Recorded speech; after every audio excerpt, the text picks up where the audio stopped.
Welcome to Penrose Learning, where we make understanding easy. You're starting with what matters: elevated access and PowerShell. Open the Start menu, type PowerShell, then right-click and choose Run as Administrator. This gives you permission to query system settings without interruptions. Once done, make sure to keep this window open and avoid switching users. The command reads system configuration for the current installation.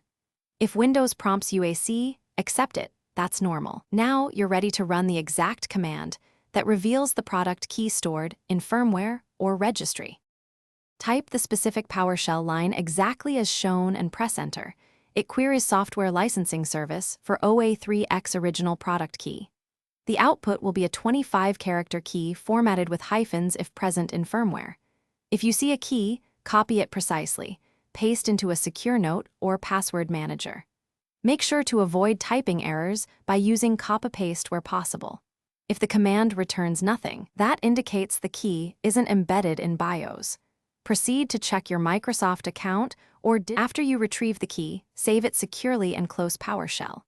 If you didn't get a key, go to Settings, Update and Security, Activation to verify a digital license tied to your Microsoft account. That explains a blank result.